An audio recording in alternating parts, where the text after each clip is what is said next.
Good morning আমার প্রিয় দর্শক বন্ধুরা, কেমন আছেন আপনারা সবাই? আশা করি ভালো আছেন, আমরাও ভালো আছি। আমি সুপর্ণা, আমার এই ঘরে বাড়ি চ্যানেলে আরো একটা নতুন ব্লগে আপনাদের সবাইকে স্বাগত জানাই।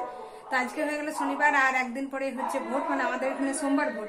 তো সেই ভোট যুদ্ধ শুরু হয়ে গেছে কাল রাত থেকে। তো কান ঝালাপালা, আর মনে হচ্ছে যেন এই মিটিং কবে শেষ হবে। আর এখন এর মিটিং, তো তখন তার মিটিং, এই চলছে।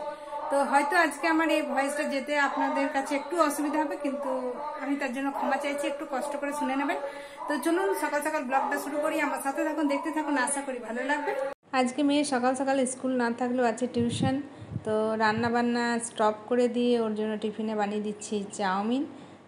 রান্না আমার অর্ধেক হয়েছে, অর্ধেক এখনও বাকি আছে। তো ভাবলাম ওর টিফিনটা বানিয়ে দিই, ও খেয়ে নিক, কারণ ওর ফিরতে ফিরতে তো প্রায় 11:30 হয়ে যাবে। আর এদিকে এখন বেগুন ভাজা চলছে, আর হবে ঢ্যাঁড়সের চাটনি আর নিম পাতা ভাজবো বেগুনের সাথে। ঝিঙে ডাঁটা আলু পোস্ত হয়ে গেছে, ডাল হয়ে গেছে, ভাত হয়ে গেছে। তো আমি জানি না এর আগে আমি ঢ্যাঁড়সের চাটনি শেয়ার করেছিলাম কি না, তো ভাবলাম আজকে আরও একবার শেয়ার করে দিই। তো তেলের মধ্যে একটুখানি 5 ফোড়ন অ্যাড করে দিলাম, তারপরে কেটে রাখা ঢ্যাঁড়সগুলো ভালো করে লবণ আর হলুদ দিয়ে ভেজে নিতে হবে। আর ঢ্যাঁড়স সেদ্ধ হতে তো বেশিক্ষণ সময় লাগে না, চাপা দিয়ে দিয়ে একটুখানি নেড়ে নিলেই তো ভাজা হয়ে যায়। তো ভালো করে ভেজে নেব, তারপরে অ্যাড করে দিতে হবে বেটে রাখা সর্ষে পোস্ত, আর একটুখানি জল দিয়ে দেবো।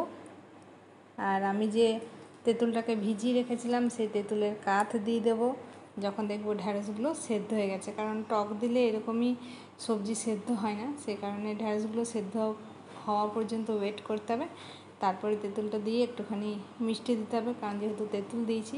তো চাটনি আমার রেডি।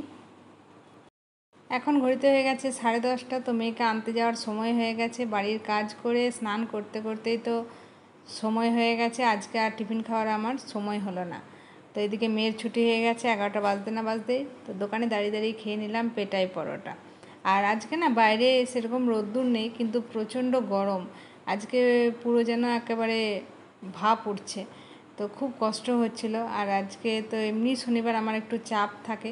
তো এখন বসে গেছি লাঞ্চ নিয়ে, আবারও এখন বেরোতে হবে মেয়েকে নিয়ে, আরও একটা টিউশন আছে। তো আগেই তো বলেছি আজকে কি কি লাঞ্চের মেনু হয়েছে, আর নতুন করে কিছুই বলছি না।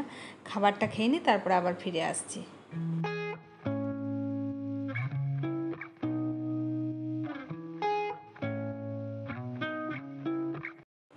সকালবেলা তো টোটো করে গেছিলাম, কারণ ওটা সামনেই ছিল। তো এখন ট্রেনের জন্য অপেক্ষা করছি, কারণ এখন যেতে হবে ট্রেনে করে।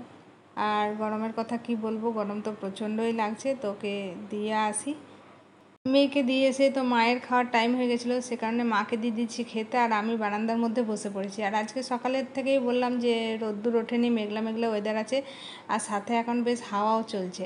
আর যেহেতু সামনেই ভোট, এখন আকাশ দিয়ে তো হেলিকপ্টার যাচ্ছেই যখন তখন। তো দূর থেকে দেখে মনে হচ্ছে যেন একটা পাখি যাচ্ছে। ভাবলাম একটু হাওয়ার মধ্যে বসে নিই, তারপরে আবার সন্ধে দিতে হবে। সন্ধে দেওয়ার পরে এদিকে বড়মশাই চলে আসলো অফিস থেকে। তো এখন দুজনে মিলে বসে পড়েছি মুড়ি নিয়ে, মুড়ি, ছোলা সেদ্ধ, কাঁচা লঙ্কা, সাথে নিয়েছি আচার, তেল। তো বন্ধুরা এখন ঘড়িতে হয়ে গেছে 12:10। আর আজকের মতো ব্লগটা আমি এখানে এন্ড করব। তো আজকে শনিবার, সকাল থেকে দেখালাম যে কি পরিমাণে আমার তাড়াহুড়ো ছিল বাড়ির কাজ করে। আবার মেয়ের অনেকগুলো টিউশন থাকে শনিবার, 3-3টে টিউশন। তো সে নিয়ে যাওয়া নিয়ে আসা করতে করতে তো আমার হালত খারাপ। আর সেই কারণে আমি শনিবারটা কোনো ব্লগ দিই না, কারণ ব্লগ দিতে গেলে না এডিটিংয়ের প্রসেসিংয়ের অনেক হ্যাপা থাকে। তো সেই টাইম মেনটেন করতে পারি না বলে শনিবার আমার কোনো ব্লগ যায় না।